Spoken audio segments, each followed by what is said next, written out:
I think the best thing you can do for Cisco is to do something nice for somebody that you love. If you can spread that kind of joy within your own immediate circle from your family or your friends, um, that love will spread and be contagious. This is John Archiola of Screen Rant here with the one and only Cirroc Lofton, who played Jake Sisko on Star Trek Deep Space Nine. How are you, buddy? I'm doing well today. Ready to celebrate for the Cisco Day coming up. You know, it's a great time to be alive. That's exactly why we're here, to talk about a very special Star Trek occasion, the first ever, the Cisco Day. You and your podcast, The Seventh Rule, declared May 22nd, the Cisco Day, in honor of Captain Benjamin Sisko and, of course, Mr. Avery Brooks, the man right behind me here. Yes, sir. How did the Cisco Day come about? What motivated you to create this holiday for Ben Sisko, or actually for every Cisco? The origin of the idea comes from, other days that are celebrated for other captains. They have the Captain Picard Day, which has been a huge success. I think that was introduced in 2007 or thereabouts. Mm-hmm. And it's been going strong ever since. And I felt like, Ryan and I, my podcast partner, felt like Cisco deserves his day as well. And the reason we chose May 22nd as the Cisco Day is because that's the day that Commander Benjamin Sisko was declared to be the emissary for the Bajoran people. And, our belief is that is a significant landmark occasion for Starfleet and for Cisco in general, because we get to see somebody really transcend from being a Starfleet personnel, a captain, to being a religious icon, a centerpiece in the Bajoran faith, and somebody who bridges the gap between their religious prophets, their gods, and them. And so I think having somebody who is an emissary, somebody who's an icon, and having that person as a Black man is actually an important monumental occasion that should be permanently celebrated. So what does the Cisco Day consist of, and how are we celebrating the special day? The Cisco Day is going to consist of us, first declaring that it is the Cisco Day, celebrating his milestones, and talking about what he means to all of us. Everybody's going to have an opportunity to post their feelings for Cisco, about Cisco, on the website that we're creating, the ciscoday.com, where people will be able to go and really share in the experience of, Captain Cisco. There'll be a wall there that will be available for everybody to read, where, all the messages of love and support, or maybe criticism, will be able to be viewed by people. Now, obviously, I and millions of other fans love Captain Cisco. I've gone on the record. I've even told you this in private. Yeah, he is my absolute favorite Star Trek captain, and DS9 is my absolute favorite Star Trek show, like by far. Now, we only saw him through our TV screens, but you were there. You were on set. You knew the man and you knew the character. So there's no greater expert. So, in your expert opinion, what sets Captain Cisco apart from all the other Star Trek captains? Well, first of all, the fact that he's a father. That's going to be one of the main things that separate him. Just the fact that you're a father means that you have a little bit more on the line than everybody else. You have a vulnerability, and the vulnerability is your child, and that's something that you always have to make consideration for when you make decisions. As a parent myself, I know that if I'm going to do anything, I have to consider how that's going to affect my child. And that's going to be one of the main separating factors between Cisco and the other captains. That adds also an element of family to his dynamic that other captains don't share. The other thing that makes him separates him and sets him apart is, like I was discussing, is the fact that he is this religious icon, and that responsibility is wears heavy on him because he has so many people relying on him to be their guidance. That's a second factor that separates him. The other characteristics that separate Cisco are the ones that we see on camera. You know, his concern for his fellow crew, his fidelity to the job, and responsibility as a Starfleet officer. He never strays from that dedication. And the toughness that he approaches the role with, I think, separates himself from everyone.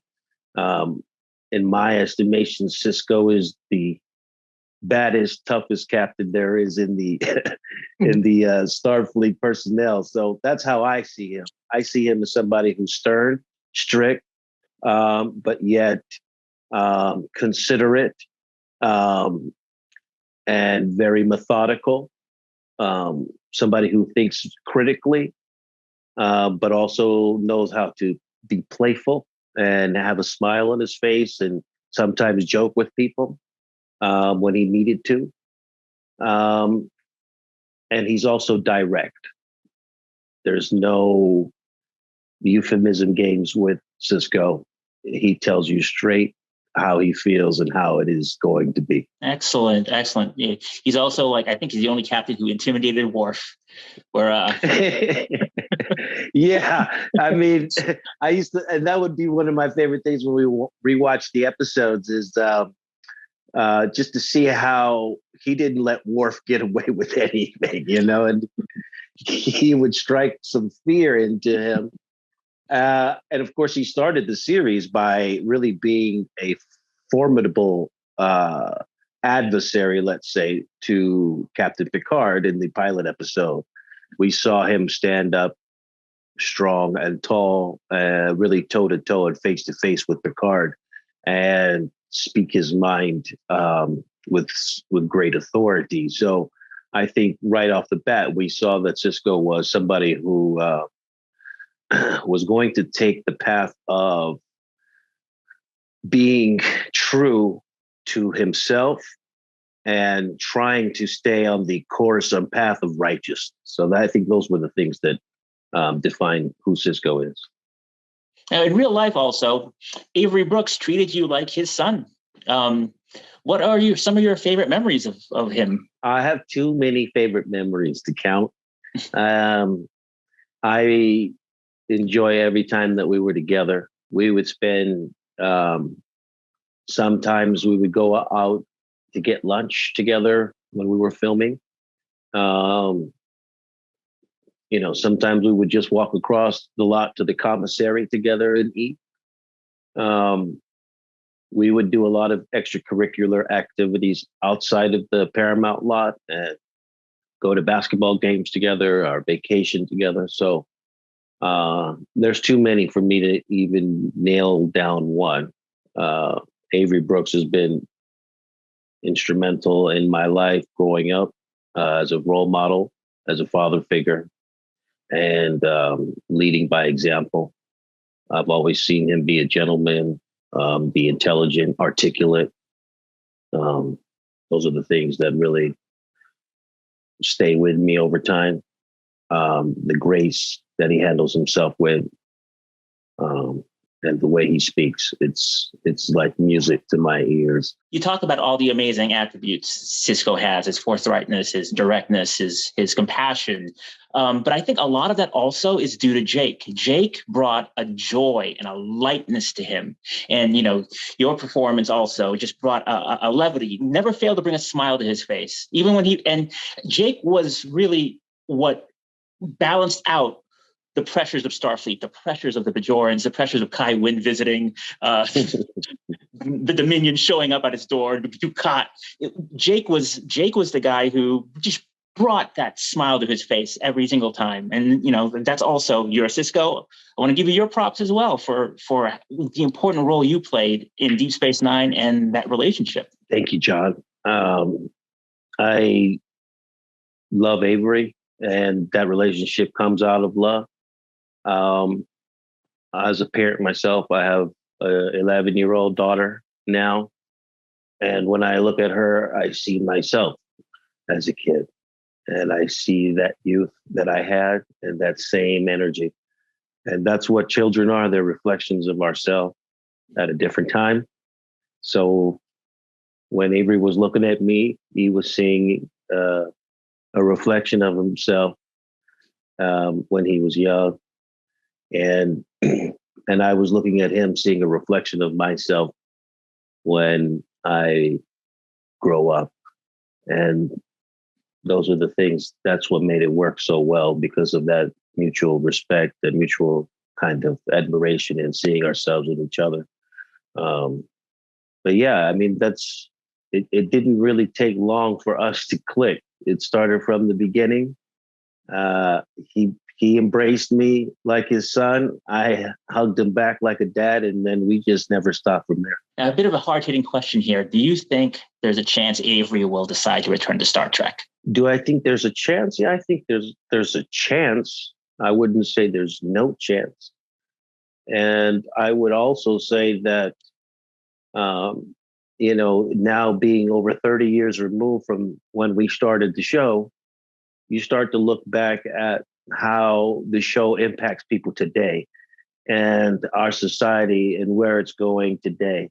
And some of those storylines that we covered and the subject matter that we covered is becoming more relevant than it was when we did it.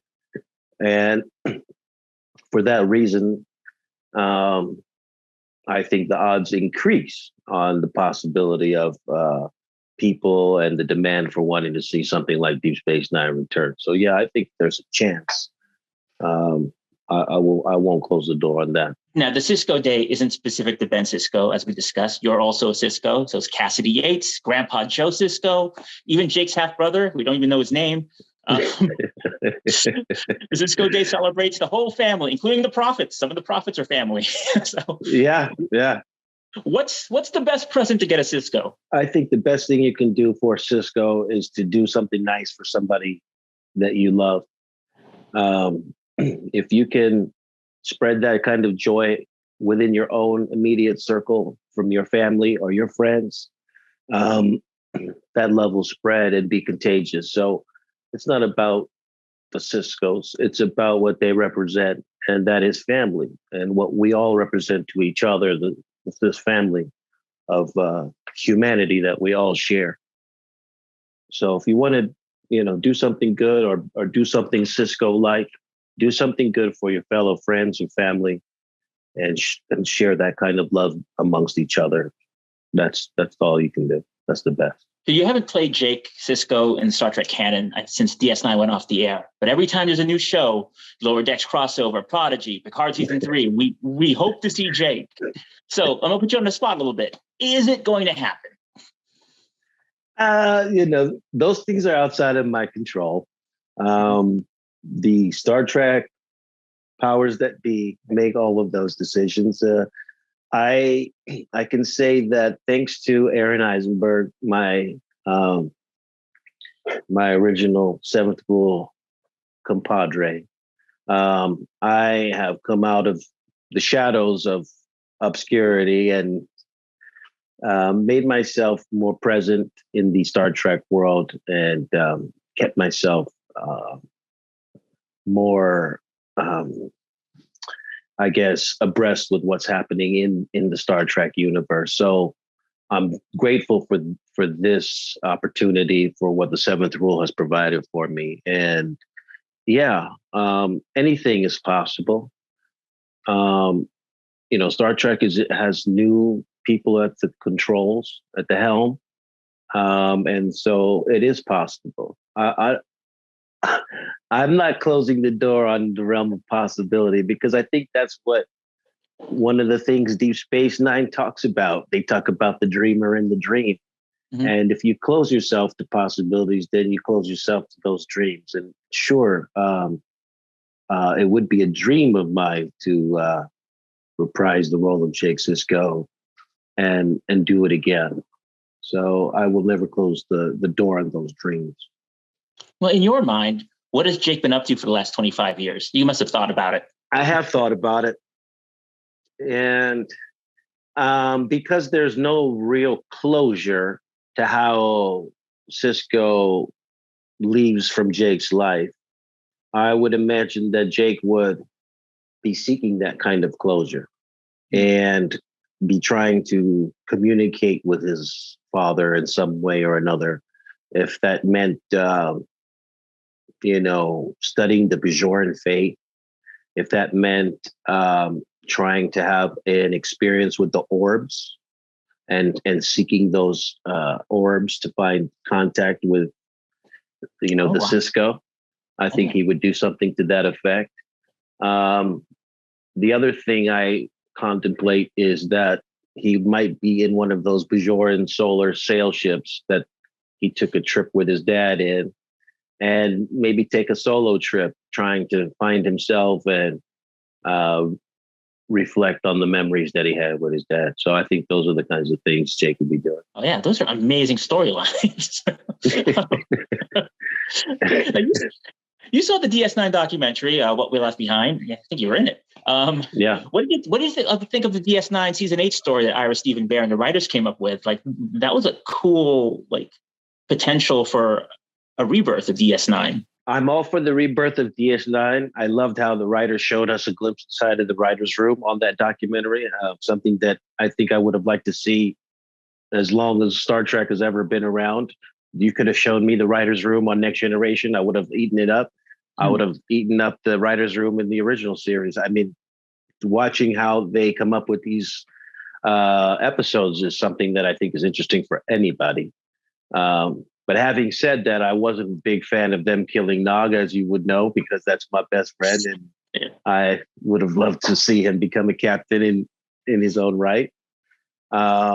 So I have some hesitation about that.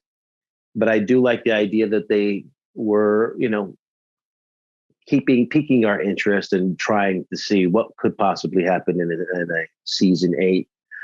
I'd have to share some Cisco spotlight with my imaginary brother at this point, but I definitely thought that the writers and Ira did a fantastic job on that documentary. It's one of the most entertaining documentaries that you can find out there. You mentioned the writer's room, and I remember I saw you, I think a few days ago, you hung out with a new Star Trek writer who's also a fellow cast member for one of the other shows. Tawny Newsome was on strike, and you got to hang out with her, a little DS9 Lower Decks crossover. She is cool as hell. I love her. I've met her a couple of times. Yes. Maybe she'll let you in the writer's room. Maybe she'll let me in the writer's room. I'm definitely supporting all of the new people in Star Trek, and Tawny is one of the top of that list because I love the work that she's doing on her show. I love the way she carries herself and represents for the franchise. I love Sonequa and what Sonequa does and how she handles herself. So all of the new people that are on board with these new series, I'm big fans of. I love Doug Jones, Todd Stashwick. I mean, these guys are pretty phenomenal people. Michelle Hurd. I mean, the list goes on. But I had the opportunity to support the writers, meet with some of the Discovery writers. One whose actually last name is Cisco, and I hung out with the writers and joined them in support of their strike of the networks of studios, and it was an awesome time. I think Tawny's a great person, and I think that show's going to last a very, very long time. I hope so too. Let's talk about your hit podcast, The Seventh Rule. We started with you and the late, great Aron Eisenberg, who played Nog on DS9. You guys started this podcast reviewing every episode of Deep Space Nine. Now you and your co-host, Ryan T. Husk, are done with DS9. You're reviewing every episode of Star Trek The Next Generation with Denise Crosby. So How are you finding seeing these early TNG compared to DS9's first year? Yeah, it's been a little rocky. It's not that easy. The first season in the Next Generation has been difficult a little bit. It takes a while to get its legs under it. But they're trying to do something that hadn't been done in decades at that point. Reviving the series and the franchise, and trying to find a formula that works for them. Some of the episodes are hard. I think it was Code of Honor. Mm-hmm. Yeah, was really difficult, especially didn't age well. And seems like it's racist or stereotypical in some very poor fashion. But I'm grateful for the Next Generation cast for the foundation work that they laid for Deep Space Nine. I mean, we wouldn't exist if it wasn't for them doing a great job and having a successful Star Trek franchise, building up on that. So I'm swallowing the difficult parts of watching this first season, and I'm going to just block the things out that other people block out and move on to the next good stuff. But I'm starting to really love the characters. I think Brent Spiner is awesome as Data early on in the seasons. I'm really liking Dr. Crusher's performances. I think she's really great actress.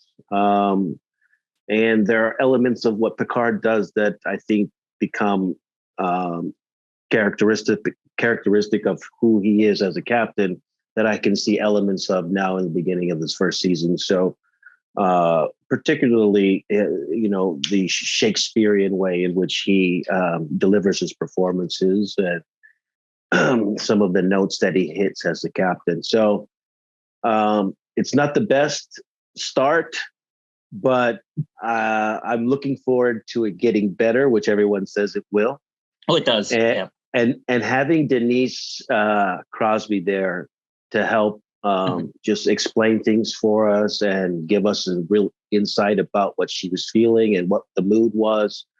It really helps digest some of the things that I'm watching, because I understand that this process and that time period was difficult because they were figuring a lot of things out and trying to find that formula. So having Denise has been a real godsend. She is amazing as a human being, and her perspective has just helped make the show even that much more special. So this Seventh Rule has been it's been my introduction into Star Trek, really. I mean, I know I was on it, but I'm really starting to learn it from the other side and actually learn what the storylines were about and how the characters interact.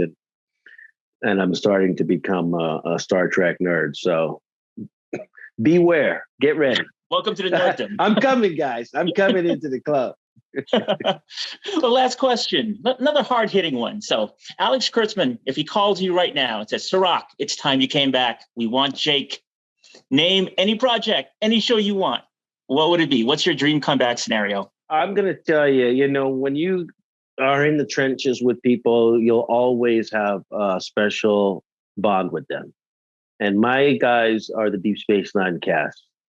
From Avery Brooks to Armin Shimmerman to Nana to Terry Farrell, Siddig, Michael Dorn,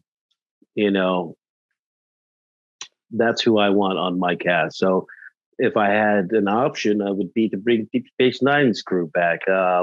If we're just going to write a blank check here, I'd want to work with my DS9 guys. And that also includes some of the people that are on the other side of the camera. The writers, the DPs, everybody.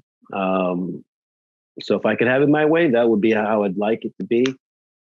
Bring as many people back from Deep Space Nine as possible. I would love that. I would love nothing more. I mean, they're making Star Trek movies now for Paramount Plus. Why can't there be a DS9 movie? That's what I think. Yeah, we'll keep our fingers crossed. We've been waiting now for a while. We thought we were going to do movies right after we were done, and we're still waiting for that. So thank God for the fans. Star Trek's all about the fans. It's all about the fans, and it's all about the fans. And without them, we don't exist. And I'm grateful for them. I'm in this ride alongside with them, and it's all about what they want. And I don't want to insert myself over that. I think the primary function is to keep the fans entertained, keep the storylines interesting, keep the wheels turning in our head about how we can move towards a society in which we alleviate a lot of the problems that we're dealing with today. And I think that's one of the great hopes of Star Trek. It's this better, brighter future. It's the optimism. It's the glass half full approach of life. And I think that's one of the great legacies that Star Trek will leave behind. And I'm glad to have contributed a small part to that legacy. Cirroc, thank you so much. This has been amazing, a great talk. I want to thank you for your generous time. I'm honored to call you a friend. I want to wish you a happy Cisco Day, the first of many.